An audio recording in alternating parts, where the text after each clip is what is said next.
evening and welcome to NTD News. I'm Stephanie Cox. Here are today's top stories. If you're working for the government, get vaccinated or get fired. That's the White House's message today as President Biden signs an executive order to mandate the shot for federal employees and government contract workers. There are new rules for private sector employees, too. COVID-19 vaccines may become more like the annual flu shot. Two companies are developing a new vaccine that would combine COVID and flu shots into one. The Department of Justice is taking action against Texas over the state's new abortion law. The Attorney General has filed a lawsuit calling the law unconstitutional. The former President Obama is seen supporting Gavin Newsom as the California governor faces recall. And Vice President Kamala Harris rallies with the governor this week. The recall election is less than 5 days away. And cities ban income tax in Washington. 7 of them are working to preserve the tax haven state.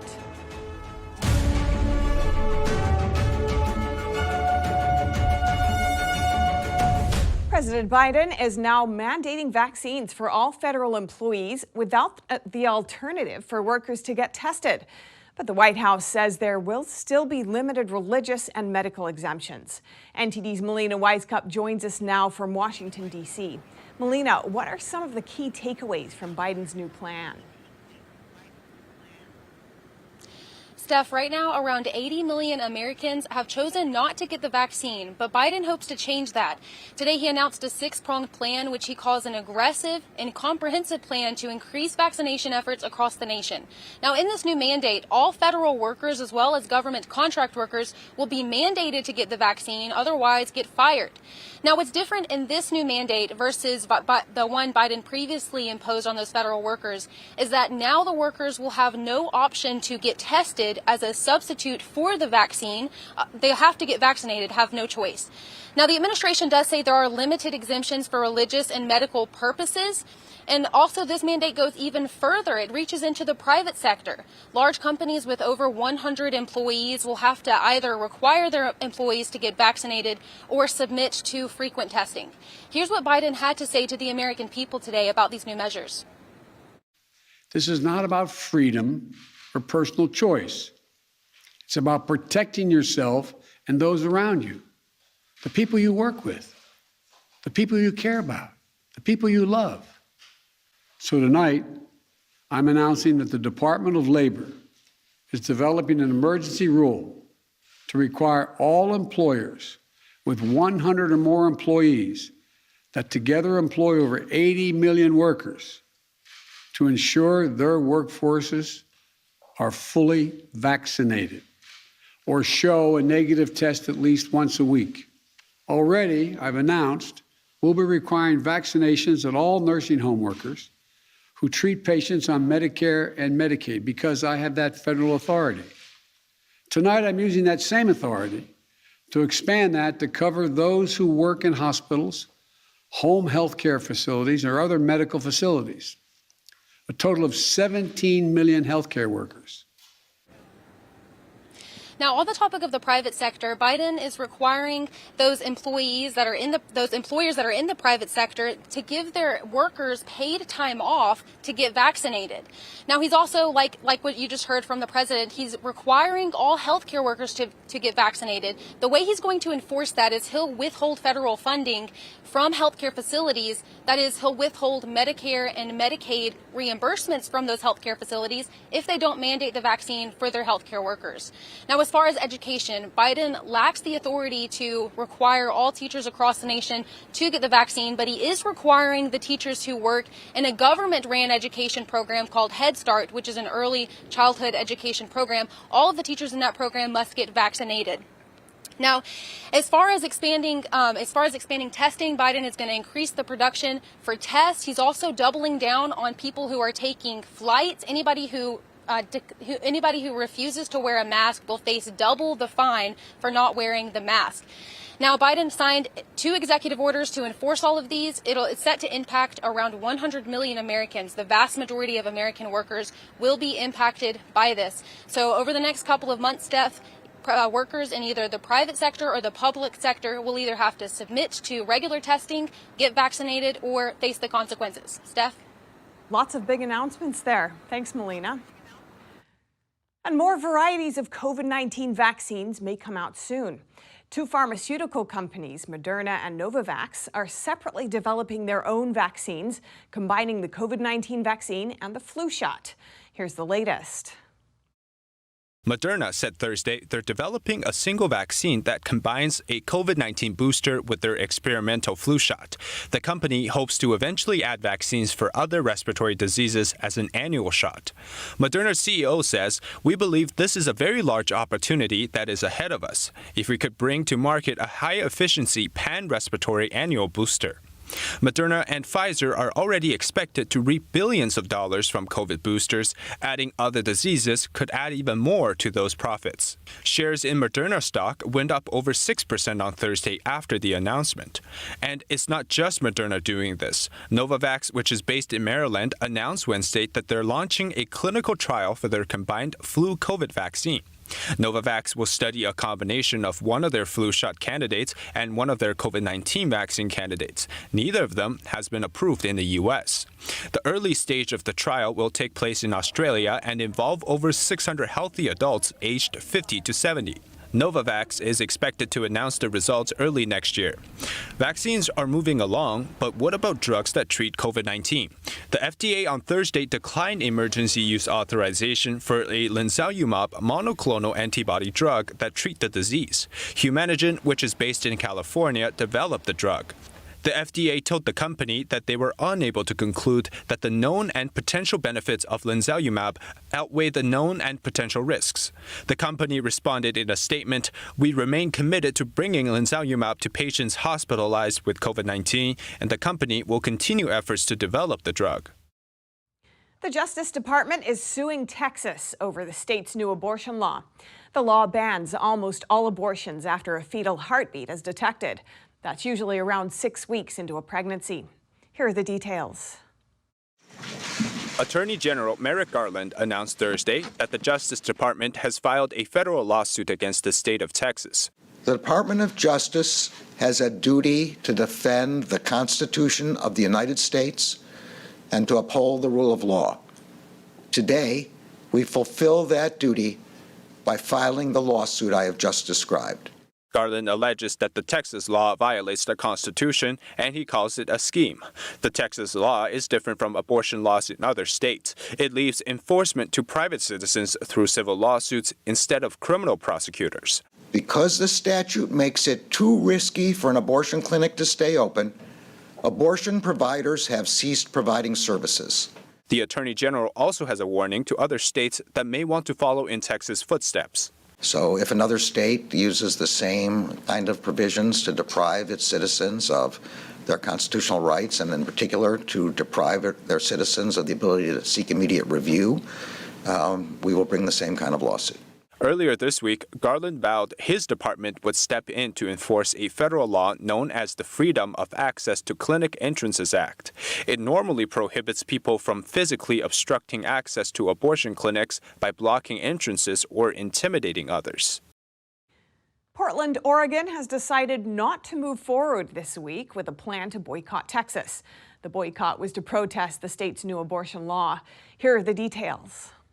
Texas won't be losing out on any business with Portland, at least for now. The Portland City Council has postponed voting on a resolution that would ban buying goods and services from the Lone Star State. The resolution would also bar city employees from traveling to Texas for business. That's in protest of the state's new abortion law. Portland Mayor Ted Wheeler, who's part of the council, said Wednesday that they're holding off on the vote while they assess the impact of the boycott. He initially announced last week plans to pass the resolution. Wheeler said the ban would stay in effect until Texas withdrew its abortion law, or until it was overturned in court. The Oregonian reported that over the past 5 years, Portland had agreed to nearly $35 million in contracts with businesses based in Texas. Texas Lieutenant Governor Dan Patrick responded to the planned boycott on Twitter, calling it a complete joke, and he took aim at Portland's policies, saying, "The city led by depraved officials allows lawlessness, putting their citizens in grave danger. A boycott will hurt them, not us. Texas' economy is stronger than ever. We value babies and police. They don't." Portland officials haven't given a new date for the vote. President Biden has withdrawn his nomination of David Chipman to head the ATF after he drew criticism as an advocate of gun control. While Biden defended the nominee, some GOP lawmakers are saying the withdrawal is a win for the Constitution and a loss for Biden. NTD's Kevin Hogan has more. Biden released a statement on Thursday explaining his decision to pull David Chipman's nomination to head the ATF. It detailed how Chipman had served as an agent in the Bureau of Alcohol, Tobacco, Firearms, and Explosives for 25 years. And it says Chipman, who is a gun control advocate, had pushed for laws to prevent gun violence that would save lives. Biden went on to accuse Republicans of intending to use gun crime as a political talking point instead of taking serious steps to address it. And he said the GOP is siding with gun manufacturers in opposing universal background checks. Yet some lawmakers on the right are calling the withdrawal a win for gun owners and the Constitution. For example, Senator Tom Cotton tweeted, "David Chipman is an unhinged gun grabber. His defeat is a win for the Constitution and a crushing loss for Joe Biden." Other Republicans called Chipman a radical and said they were successful in pressuring Biden to rescind his nomination and protecting Second Amendment rights. Senate approval of ATF nominees has been required since 2006, and only one nominee, Todd Jones, received that confirmation to head the Bureau. Former President Barack Obama nominated him. Chipman had faced heavy criticism from members of the Senate Democratic Caucus, gun rights groups, and Republican leaders since he was nominated. Kevin Hogan, NTD News. Several cities in Washington are resisting what they consider an unnecessary and harmful tax. They're working to preserve their tax haven and keep it economically enticing by banning income tax. NTD's Miguel Moreno has that story. Washington is one of 9 states without an income tax. Now, that was absolutely true until a court's ruling in 2019 opened the haven's gates to a 1% tax on income. But the city of Kennewick is the latest city to join the resistance. So we have now seen 7 Washington cities take the opposite approach and ban a local income tax. Tell their businesses, tell their citizens, even though the court has opened this door, we're not going to take advantage of it because Washington voters have rejected income taxes 10 times at the ballot box. Jason Mercier is the director of Center for Government Reform at the Washington Policy Center. He says state officials have passed pro-tax laws to test the legal waters in court. This year, Washington passed a capital gains tax that goes into effect in 2022. This means the state gets a cut of your profits when you sell enough capital assets like cars or stocks. Mercier says this is a tax on income. The IRS tax code is on his side. And how do you think these taxes, like an income tax, a capital gains tax, if they're applied in Washington, how do you think this will affect the state? Unfortunately, it already has. As you may have seen, California, for the first time, I believe in its history, is losing congressional representation. It's losing population in the census because so many people are leaving the state from the taxes, from the regulations, from the cost of living. But one of the places they used to come to was Washington because of our competitive advantage of no income taxes. And unfortunately, once the legislature started flirting with this capital gains tax, we have heard from countless employers saying, well, Washington's just not a safe bet anymore. I'm going to look at Nevada and Texas or Florida instead. Supporters of the capital gains tax, like Democratic officials, say this is about having the wealthy pay their fair share. With the additional taxation on Washington's wealthiest, supporters say they can fund more programs like childcare. Miguel Moreno, NTD News. About 200 passengers, including Americans, left Afghanistan on a commercial flight out of Kabul today. This was the first large-scale departure since the end of the military withdrawal in August. NTD's Jason Perry has the details. The U.S. and the Taliban coordinated this Qatar Airways flight to Doha, the capital of Qatar. A source with knowledge of the matter said Qatar worked with parties on the ground to secure safe passage, and the passengers were escorted to the airport in a Qatari convoy. An anonymous U.S. official said 2 senior Taliban officials helped facilitate the flight's departure. They are the foreign minister and the deputy prime minister in the new government. Americans, U.S. green card holders, and other nationalities, including Germans, Hungarians, and Canadians, were aboard the flight. The source said they will land in Doha and then go to a compound currently hosting Afghans and other evacuees. It was not immediately clear how many Americans were on board or how many were still in Afghanistan. The White House said before the flight that there were roughly 100 Americans left in Afghanistan, but several veterans groups have said that number is too low. Jason Perry, NTD News. And the U.S. State Department says it expects there will be additional opportunities for people to leave Afghanistan by air or possibly other means. And the largest donor to the National 9/11 Museum is considering taking his donations back because he doesn't agree with some of their policies. NTD's Arian Pazdar spoke with him. Filmmaker Steve Rosenbaum recently published a movie about the 9/11 Museum. It's called The Outsider. It tells the real-life story of the problems the creative director of the museum faced. In his own words, he joined the museum to create a story with open questions. But time and time again, his sentences had the question marks replaced with periods. You look at a picture and you take away from the pictures perhaps something very different than I might take away from it, and I think that's a good thing.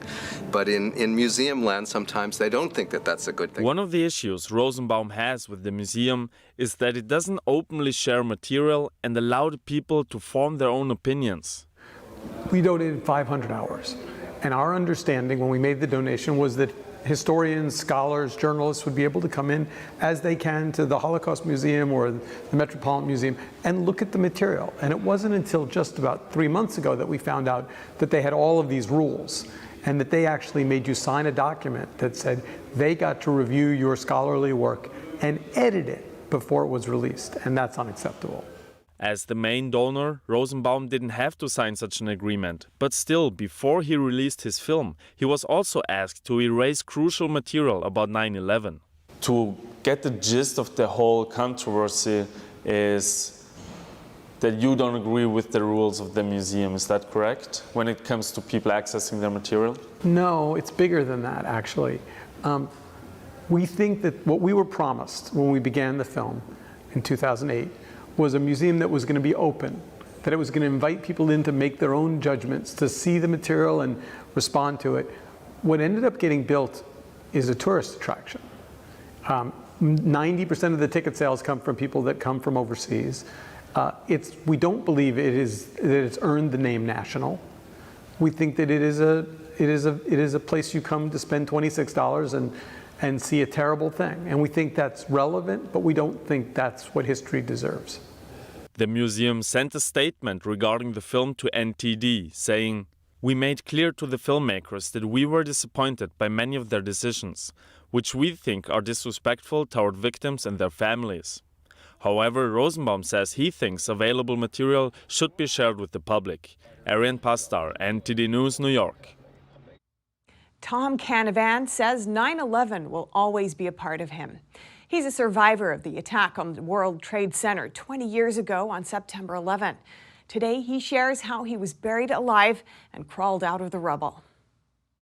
Tom Canavan was in a meeting on the 47th floor of the North Tower of the World Trade Center when he heard a boom. It was 8:46 a.m. on September 11th. American Airlines Flight 11 had just struck his building. We were sitting there. All of a sudden, there was like a sort of like a sucking big vacuum noise, a whoomp, and an explosion. Canavan and his colleagues soon began the slow descent down the stairwells into an area underground at the World Trade Center filled with shops. That's when he got trapped. And I remember yelling it. I don't know if I even got it out of my mouth when I felt the thump, and then I was just smashed to the ground like a bug. Everything went dark. Canavan was buried alive, but said he and an unidentified man were saved because a large cement wall had fallen over them, creating a safe pocket in the pile of twisted steel rebar and debris. I couldn't even see my hands. My eyes were open. Going through my mind was, it got really dark, it got really quiet, that I'm dead. And my son is turning 3. There's a birthday party next month. My wife is pregnant. Like, what? Your brain, so many things go through it. I'm sure other things went through it that I just don't remember. And I started to taste grit in my teeth. And I started to smell smoke. And I said, okay, I'm alive. They began the painstaking process of crawling and digging their way upwards through the rubble. When he finally emerged, bloodied and dazed, Still around, guys, still around. he walked by a Reuters cameraman with a big thumbs up. I got trapped in there with another guy, crawled out, kept getting hit in the head, bounced all around. Finally, we clawed our way out over the rubble. Come on, and we did all right. All right, way to be, Tom. Let's go. This way. Canavan said 4 of his colleagues from First Union died that day. He now has a large tattoo of the towers on his arm with the word survivor. There isn't a day that goes by that I don't think of something that day. Whether it's a person, whether it's a noise, whether it's a plane flying low, it'll never go away. I've come to terms with that, where people use a phrase, get over it. This isn't something you get over. You learn to deal with it. As much as, I'm part of 9/11, it's part of me. A retired firefighter in New York just finished building a ceremonial truck for the NYPD. He says he made the truck in memory of his best friend. NTD's Jason Perry spoke with the man who put together the unique vehicle. This is something that I truly think they deserve. Wayne Forte of New York met Scott Blackshaw in high school. He became actually like a brother to me. We would do quad riding, we did motorcycle riding, stuff like that. He was into trucks just like I was. Both would later enter career fields to serve their community. When he got on the police force, I was kind of jealous. I actually started trying to get onto the police force. I also tried to get on the fire department, and that was actually my dream, the fire department. So I took that job, and then we were like brothers. We fought verbally about whose job was better, but it was like a joke kind of thing. Scott worked in the rubble of the collapsed buildings after 9/11. He later developed cancer related to the 9/11 aftermath. After a long fight, he passed away in 2018. That's when Wayne got the idea to build a ceremonial truck. When Scott passed away, I saw a hearse pull up, and I kind of was like, oh, I thought they would have like some kind of, not that a hearse isn't nice, but I don't know. I saw the engine that the fire department had, so I was just in my head thinking, well, the biggest police department in the world, they should have something. So I found that they didn't. And about a day or two later, I talked to my wife. I said, I got this crazy idea. She shook her head, and she's like, yeah, go for it. Now all that is left to finish on the truck are the LED lights. Wayne plans to deliver the ceremonial truck to the NYPD on Friday, September 10th. Jason Perry, NTD News. If anyone would like to help Wayne pay off the debt for building the ceremonial truck, you can visit buildarigforscott.com to find out how to donate. And in California's recall, Barack Obama appears in an ad supporting Governor Gavin Newsom. Kamala Harris also rallied with Newsom near her hometown on Wednesday. We hear more from NTD's David Lamb. Former President Barack Obama released an ad on Wednesday urging residents to vote no on what he said was a partisan recall effort. You've got a big choice to make by September 14th. Governor Newsom has spent the past year and a half protecting California communities. Those against the recall have called it a Republican-driven effort. Now Republicans are trying to recall him from office and overturn common sense COVID safety measures for healthcare workers and school staff. But former Democratic California Senate leader Gloria Romero supports the recall, as well as the leading candidate running for governor, Republican Larry Elder. Yes, I'm a Democrat, but the recall of Newsom is not about political party. It's about Newsom. He shut our public schools while he sent his kids to private school. Vice President Kamala Harris flew home to Northern California on Wednesday to support the governor. It is because of his vision. It is because of the agenda. It is because of who he fights for. And so we are here to say today we fight for Gavin Newsom. In a recent poll from the Public Policy Institute of California, 58% of likely voters would vote no on the recall. The poll indicates that nearly half of their respondents are registered Democrats, and 1/4 are Republicans. President Joe Biden is also expected to campaign for the governor on Monday next week in Long Beach, California. Supporters of the recall expressed outrage at California's situation over the last year, such as the statewide lockdown, homelessness, and COVID-19 policies. The gubernatorial recall election of Gavin Newsom would be the second one in California's history. The first recall election was in 2003 when Governor Gray Davis, a Democrat, was replaced by Arnold Schwarzenegger, who ran as a Republican. David Lamb, NTD News, California. American flags honoring the 13 military members killed in the terrorist attack in Afghanistan were vandalized in Southern California this week. Here's NTD's Eileen Ang with more details. Flags that were displayed to honor 13 U.S. military members who died last month during a terrorist bombing were allegedly vandalized. 13 American flags and a Marine Corps flag were displayed on a fence above the 91 freeway in Riverside, California. In a statement, the Riverside Police Department said they were notified on Monday after an individual noticed the flags appeared to be ripped or cut. The police thanked the Facebook group What is Going On in Riverside County for alerting them. According to the police, they don't have any suspect description, but it's obvious the flags were intentionally damaged. The flags were removed and turned over to a local Boy Scout troop for proper retirement. In an updated post, the Facebook group said the flags were replaced on Tuesday, but by Wednesday morning they were all stolen. They are considering showing support for the fallen elsewhere in the city. Police ask that those who have any information related to this incident contact their property crimes unit. Eileen Ang, NTD News, California. Earlier last month, California legislators tried to pass 2 bills that were rewritten into vaccine mandate bills. Now both bills have died in the state legislature. Here's NTD's Cynthia Kai with the details. 2 gut and amend bills that would have mandated vaccines for Californians recently died in the California legislature. AB 455 would have required employees in the private industry to be vaccinated. It died in the Senate over a week ago. And AB 1102 would have mandated COVID vaccines as a condition of employment. Capitol Alert confirmed in a Twitter post that this bill died yesterday, September 8th.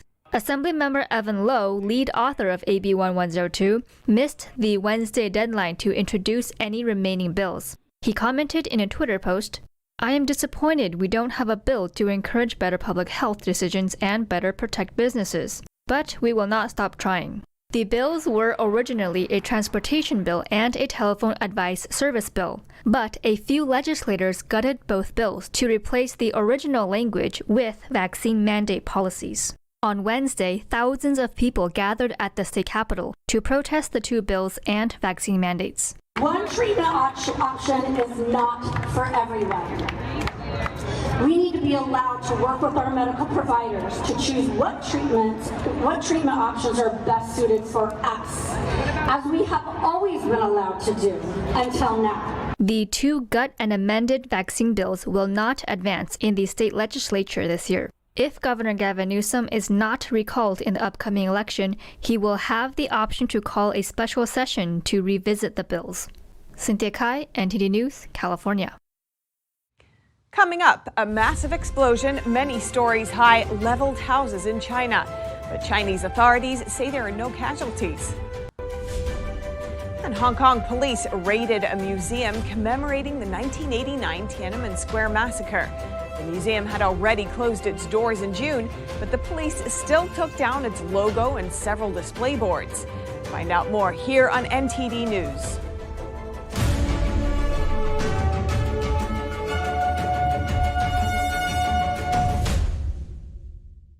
Hi folks, Joe Namath here with a new message about your Medicare benefits.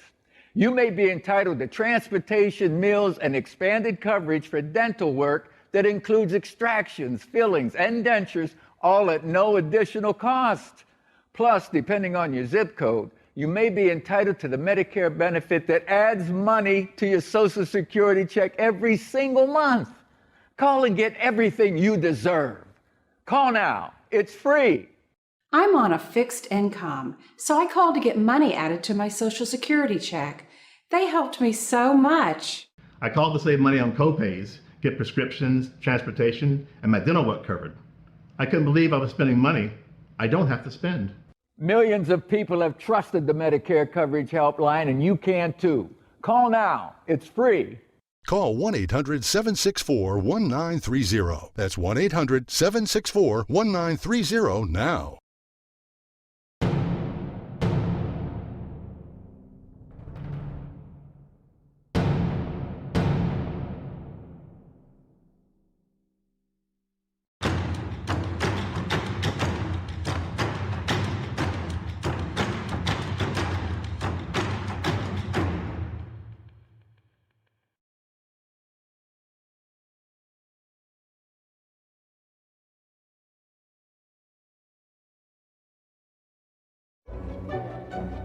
Someone has to find the way to build the Great Dome.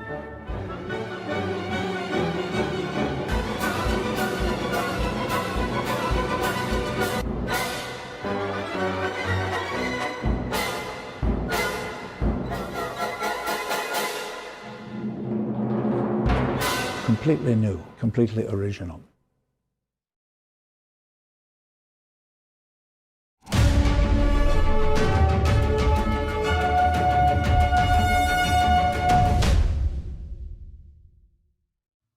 A massive explosion erupted in China's Henan province.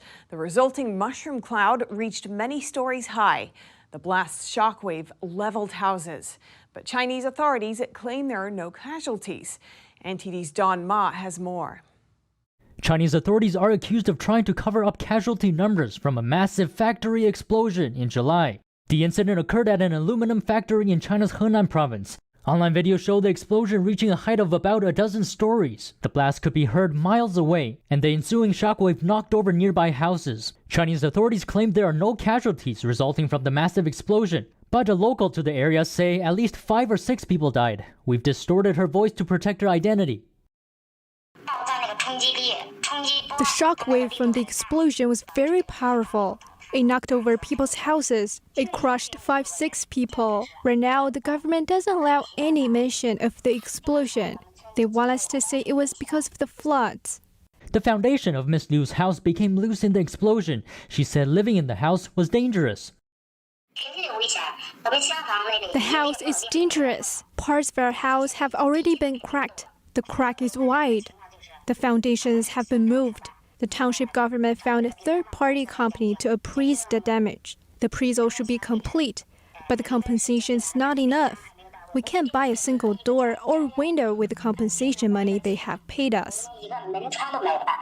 Ms. Liu says that as of Friday, all residents were asked to leave her village. She suspects the authorities did not want the villagers to report the situation to investigative groups. When this investigation team came to our village, maybe some people went to the investigation team to report that nobody cares about victims of the disaster. 2 or 3 days after that happened, all our villagers were asked to leave. The notice stated that they were not allowed to go home before the 15th. Another local from the same village says more than 20 people were injured from the explosion. Don Ma, NTD News. Hong Kong police raided a closed museum today. Why? The museum is dedicated to victims of China's 1989 Tiananmen Square massacre, when the regime brutally clamped down on pro-democracy protesters. Here are the details. This is the moment Hong Kong police raided the premises of the closed museum dedicated to the victims of China's 1989 Tiananmen crackdown on Thursday. Officers were seen loading a truck with display boards, including one with the June 4th Museum's logo and another carrying a picture of a lit candle. The reason for the raid was unclear. Police did not immediately reply to a request for comment. The museum opened a decade ago. It was closed on June 2nd due to a licensing investigation and reopened online as 8964 Museum. The raid came hours after a dozen pro-democracy activists pleaded guilty of knowingly participating in an unauthorized assembly during last year's June 4th anniversary. Rallies were banned by police citing coronavirus concerns. This year's vigil was banned for similar reasons. Hong Kong traditionally holds the largest commemoration for the victims of the Tiananmen crackdown because mainland China bans such gatherings and heavily censors the topic. On Wednesday, police arrested the vice chairwoman Chow Hang-tong and 3 other members of the Hong Kong Alliance in support of patriotic democratic movements in China for failing to comply with national security law requirements. The group ran the museum and organizes annual June 4th rallies.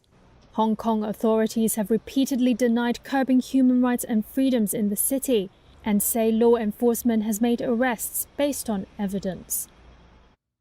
A Chinese national is going to spend 2 years behind bars for smuggling U.S. marine technology into China. He admitted to smuggling 60 underwater listening devices worth $100,000. And prosecutors also allege he smuggled other devices worth $8 million. NTD's Tiffany Meyer brings us more. A Chinese businessman was sentenced on Wednesday to 2 years in prison for illegally exporting marine technology from the U.S. to China. Marine biologist Qin Shuren was accused of helping China's military develop submarine technology. He founded a Chinese company that sells specialized tools for studying the ocean. He's admitted to illegally exporting 60 hydrophones to China. Those are underwater listening devices, and they were worth a total of $100,000. Prosecutors also accused him of exporting unmanned service vehicles and robotic boats, and allege he supplied goods with a value of $8 million to Chinese state-controlled entities. But he only admitted to charges related to the hydrophones. Submarine technology is playing a critical role in South China Sea tensions. It looks like Chinese regulators are finding any excuse to clamp down on foreign brands in China. The Chinese branch of winter jacket manufacturer Canada Goose was fined $70,000. Shanghai's market regulator alleged that they used duck feathers instead of goose feathers in their jackets and accused the brand of false advertising. The regulator also alleged that Canada Goose's claim that it uses the warmest Canadian materials in their jacket is untrue. Since the fine, Chinese state-owned media and CCP members from China's Communist Youth League have been hyping up the situation. The Communist Youth League accused the clothing brand of using a basket of lies and wave of falsehoods. State-owned media, the China Economic Daily, praised the market regulator for catching the lying Canada Goose across the Pacific. Tensions between Canada and China have been on the rise. That's after Canadian officials arrested Chinese telecom giant Huawei CFO Meng Wanzhou in 2018. The French Interior Minister accuses the UK of financial blackmail. This after the UK Home Secretary met him in London in the wake of hundreds of migrants arriving ashore over the past few days. NTD's Anna Rodriguez has the story. French Interior Minister Gérald Darmanin said on Thursday that he had clearly told Home Secretary Priti Patel that the UK must stick to its commitments on migrants. Darmanin was responding after Britain approved plans to turn away boats illegally carrying migrants to its shores. He wrote in a tweet, "France will not accept any practice that goes against the maritime law and will not accept any financial blackmail." Patel has reportedly ordered officials to rewrite maritime laws to allow border force to turn boats around, forcing them to be dealt with by French authorities. On Wednesday, she met Darmanin in London alongside a G7 ministers meeting. She wrote on Twitter afterwards, "I made clear that delivering results and stopping crossings were an absolute priority for the British people." The meeting comes just days after Patel reportedly told MPs she is prepared to withhold £54 million of cash promised to France unless the French authorities intercept more migrants. According to the Home Office, the UK authorities had to rescue or intercept more than 450 people on Tuesday. Over 14,000 people have now crossed to the UK aboard small boats this year. Anna Rodriguez, NTD News. Coming up, a beautiful 1,000-year-old abbey in the mountains of southern France reveals some of its secrets.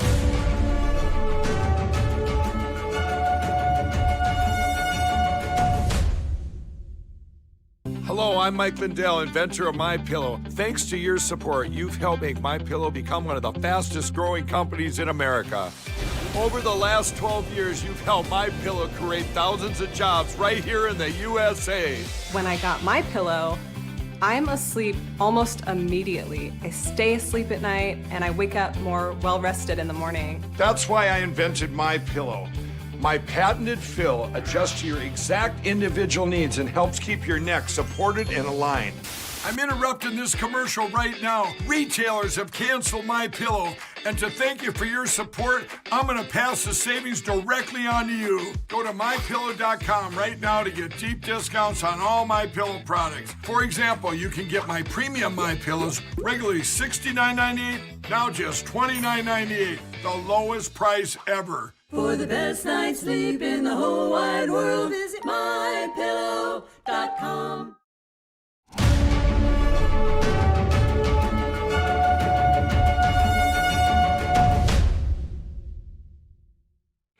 In the south of France, a treasure has been under the care of a community of monks for centuries. A medieval abbey amidst the mountains. One monk welcomed NTD's David Vives inside.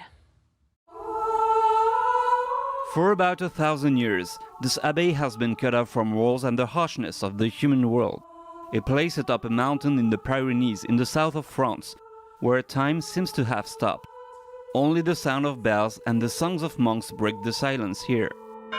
Speaking of which, we came on a day when monks were observing a vow of silence, but Brother Paul said it was okay to make an exception for us.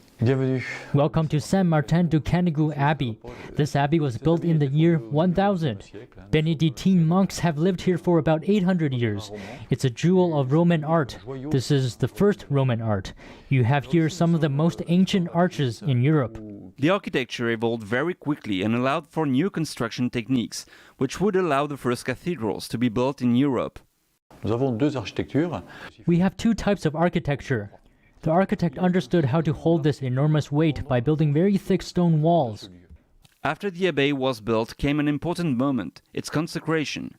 Brother Paul says it invited the presence of Holy Spirit in the chapel. The consecration allowed the building to be reserved for worship. The monks gathered here 7 times a day to praise the Lord. During the Middle Ages, monks belonged to different communities or orders, such as Benedictines, Cistercians, and Franciscans, which followed the spiritual practices of different saints. Though they lived a secluded life in monasteries, dedicating their life to meditation, these communities were considered an elite class in society. Monks were among the only people who knew how to read and write, so they were the keys to the transmission of knowledge. They would build churches, monasteries, and abbeys, often in the midst of nature. Benedictine monks always looked for deserted places, far away from the city, looking for the beauty of nature. This garden is like the Garden of Eden, or the celestial Jerusalem. The beauty of nature always brings us back to God. The architecture also echoes this wish. Monks cultivate the garden as they are cultivating their souls. Everything has been built around this garden, and they were looking for beauty in architecture as well. For beauty elevates the soul, and it also brings us closer to our Creator. Visitors have to make a long climb to reach the abbey. Passing this test of endurance allows them to witness the high mountain views. David Vives, NTD News. The Toy Museum in St. Petersburg has opened a new exhibition dedicated to bicycles. Organizers say it aims to show that these modes of transportation can also be works of art. NTD's Eddie Aitken brings us the story. Two-wheeled rides are on display at the Toy Museum in St. Petersburg, Russia. The exhibition features a range of bike models. There is a bicycle icebreaker for cycling in the winter and bikes for people with disabilities. When we are talking about bicycles, people start to smile immediately. It's something known, loved and interesting for them. One bike in the exhibition is twice as high as most others. It was created by Igor Baronas, who named it Yellow Angel. Angel is the symbol of St. Petersburg. When I ride an ordinary bike, I just head down the road. But when I ride the Yellow Angel, I float above the ground. Feelings are completely different. Baronas says he was inspired by the angel in the city's Peter and Paul Cathedral. A QR code helps visitors navigate the exhibition. It offers information on the bikes and saves 3D models of them on visitors' phones. People can then create pictures of themselves as if they were sitting on the bikes. The exhibition opened on the 18th of June and will run until the 12th of September. Eddie Aitken, NTD News. Germany's capital Berlin is hosting its annual Festival of Lights. It is one of the largest open-air art galleries in the world, with over 70 locations involved in this year's display. NTD's Kost Temenes brings us this report. This year's Festival of Lights in Berlin is on display for the 17th time. It sees a particular emphasis on highlighting the environment, under the motto, Creating Tomorrow. Sponsors are pledging to an environmentally friendly future. Many projections and installations feature themes such as sustainability. The festival is taking place all over the city, from the famous Brandenburg Gate and Potsdamer Square to train stations and embassies. The event is free and runs until the 12th of September. Cost Jimenez, NTD News. And that's all for today's news. Thanks for tuning in. I'm Stephanie Cox.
TV.